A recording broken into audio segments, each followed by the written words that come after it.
Welcome to Killer Creatures, where we dig in and dissect murderous monsters from some of our favorite films and rate them on the threat level meter. I'm Mike Lanzini, and in this episode we're going to take a look at the 80s classic Fright Night. Well, what do we have here? Vampire killers?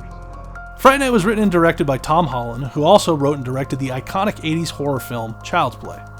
Today we take a look at Holland's approach to the classic creature of the night, the vampire.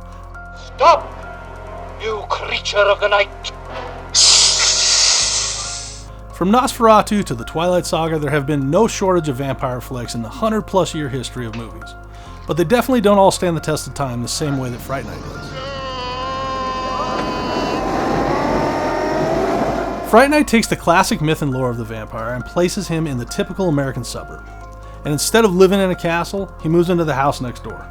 Next door to Charlie Brewster, to be exact. Mom, there are people next door. Hey, kid! Charlie, a high school kid living with his single mother, suspects that his new neighbor, Jerry Dandridge, played by Chris Sarandon, is responsible for 3 murders in the local community. That wasn't the only murder. The second in 2 days. While doing a bit of snooping around, Charlie comes to find out that not only is Jerry responsible for the murders, he's in fact a vampire. The guy did have fangs, and a bat did fly over my head, and a second later, he stepped out of the shadows. Now, don't you see what that means? Charlie ultimately convinces a local late-night horror TV show host, Peter Vincent, to help him get rid of the vampire. That is why they call me the Great Vampire Killer.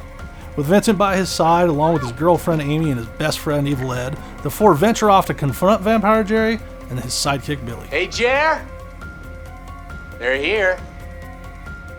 Even though this is considered a modern vampire with little visual gothic elements, the traditional wooden stakes, holy crosses, and daylight ultimately become the demise of Dandridge and Billy, but not before Jerry uses the vampire's greatest weapon, seduction, to convert Amy and Ed. All you have to do is take my hand. After a long look at Vampire Jerry, I think I would have to give him a threat level of a 3. A solid 3, and maybe even a 3.5. If this is your idea of a joke, I am not amused. I mean, Vampire Jerry is a charismatic, dangerous creature. The ladies love him. His seduction skills are straight up next level. God, he's neat. Now, I know the traditional vampire weaknesses seem manageable With a stake through the heart.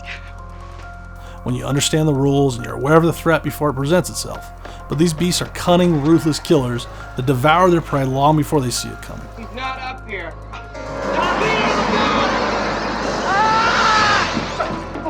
So taking that all into consideration, I believe that the true exploitable weakness of a vampire isn't wooden stakes, it's not holy crosses, and it's not daylight. It's actually simple arrogance. Isn't that what vampires are supposed to do, Charlie? Please. That's the vampire, Brewster. Holland drives this point home with Fright Night by giving us Charlie Brewster, a hero that no one sees coming. He's a vampire. Uh-oh. I saw him in that room last night, and he had fangs, and he bit her on the neck. For heaven's sake. While it seems unfortunate for Charlie that a vampire moves in next door, it's actually far more unfortunate for Jerry that he has succumbed to his own ego and placed himself in the center of suburbia. His days were numbered the moment that he moved in, and his fatal flaw is not recognizing Charlie Brewster and his gang as worthy adversaries.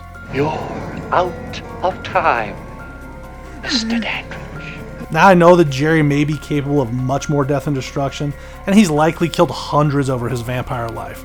But the fact that Charlie Brewster and a campy late-night horror host Peter Vincent are able to bring him down, there's no way I can give him a higher level than a 3.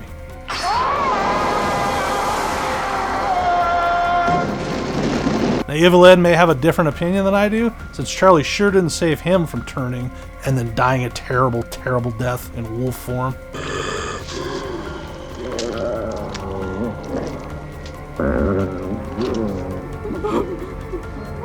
Not so cool, Brewster. Poor Evil. Don't call me evil anymore. So what do you guys think? Is Jerry more deadly than I'm giving him credit for? Is a 3 too high or is it too low? Or did I really nail this one? Because I kind of feel like I really nailed this one. Let's argue and debate it in the comments section below. Also, please be sure to like and share this video with your friends, click that subscribe button, hit that bell for notifications so that you can be alerted every time we post new videos. We'll see you next time. Oh, you're so cool, Brewster.